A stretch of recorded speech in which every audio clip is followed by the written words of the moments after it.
Guys, Cannonier and Whittaker. Okay.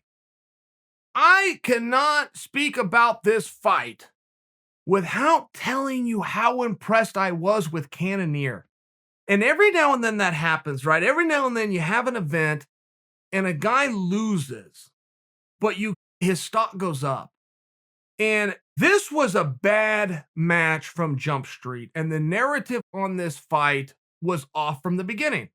Cannonier was viewed as the next for Adesanya. He was viewed as the number one contender, okay?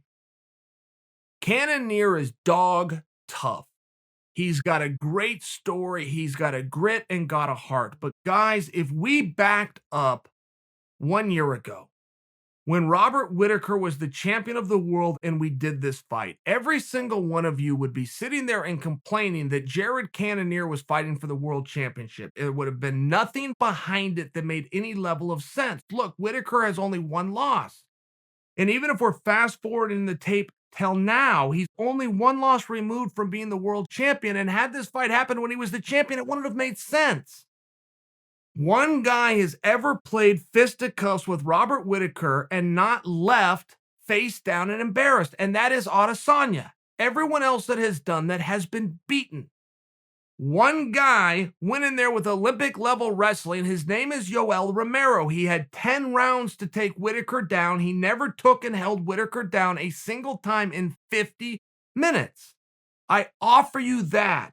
Because if you thought that Cannonier was going to beat Whittaker, that meant you either thought he was going to outstrike him, meaning that you believed Cannonier is one of the elite strikers on earth, or you thought Cannonier was going to take Whittaker down and keep him there, something Yoel couldn't do in 10 rounds. It was a little bit of a baffling one, and I feel this Cannonier got elevated, which I'm sure he appreciated, but I feel he got elevated simply because Adesanya said his name on a microphone. I mean, in all fairness, this was never going to be a competitive matchup, and if you took the tape back one calendar year, the match never even would have been made. Of course Robert Whittaker won. It was a stand-up fight. He's a stand-up fight. Of course he won. Now, you get stuck in a position of what do you do now? Look, between me talking to you and that fight happening, one thing has happened known as a press conference. And Dana White said it appears that Robert Whittaker is the number one contender. He didn't quite go as far as to say we're going to offer Whittaker and Adesanya to each other. But he came very close. He said everything but that. Now, there are many bigger fights that you could make. I understand that. But I do feel that as an audience, and myself included, we tend to always sit around and talk about what the biggest fight is. Look, not every fight and not every title fight has to be the biggest fight or even a blockbuster blowout fight. It doesn't. Sometimes we must show a integrity to the rankings. Sometimes we must just give it to the right guy. And I'm not telling for you that for sure that's going to happen. But I do know that there's a little bit of dialogue already. And we've only had a brief period of time before I'm coming to you guys. There's a dialogue already about, no, Adesanya should move up and Adesanya should do this. I get those things. But before you tell me that Whittaker and Adesanya isn't a big fight, it's very hard for you to tell me it's not the right fight.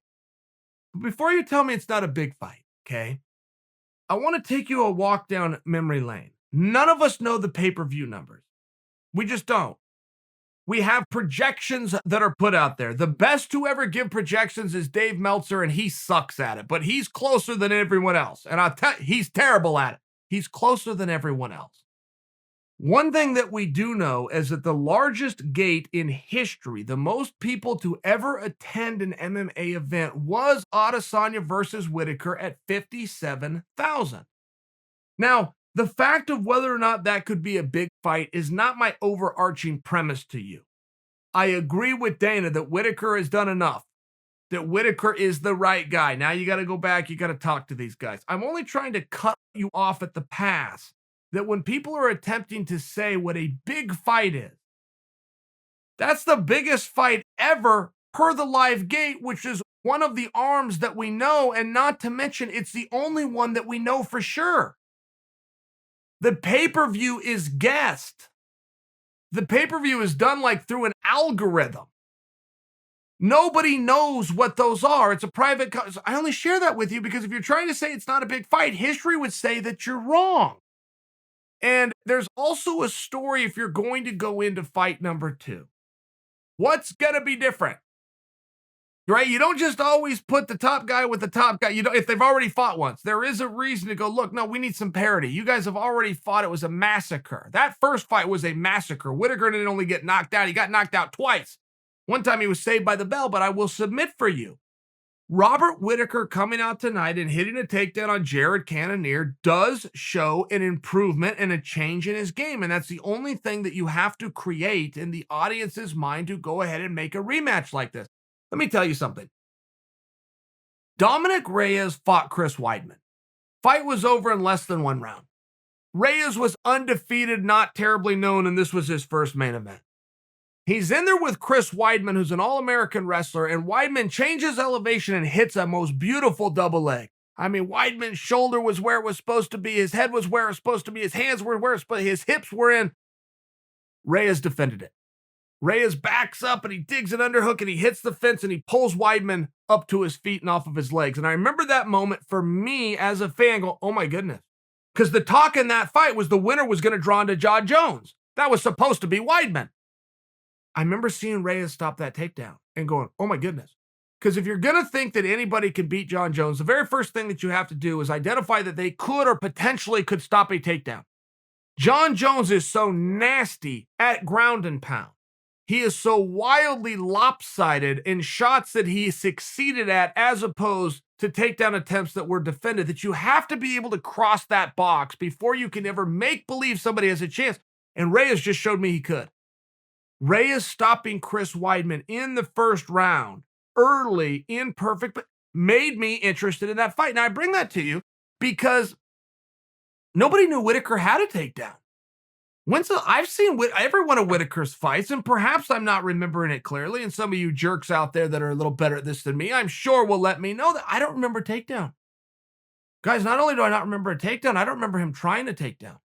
And Whittaker has spent a lot of time on his jiu-jitsu. He even brought Craig Jones in. He was doing all sorts of jiu-jitsu stuff, but he's never really gone out there and put it on display. Not only did he have a takedown that nobody knew that he had, he then kept control on top. Now, I only submit that to you because Robert Whittaker is offering an improvement in his game. He's offering to you some nuances within his game. So if you're ever subjected to the idea that they're going to run back Adesanya and Whittaker, before you think you're the smartest guy in the room because you've already seen what happens on their feet, you now have a new wrinkle to add. And I only bring that to your attention because it's fun, it's new, and until Whittaker did it tonight, we didn't know that was a tool that he had.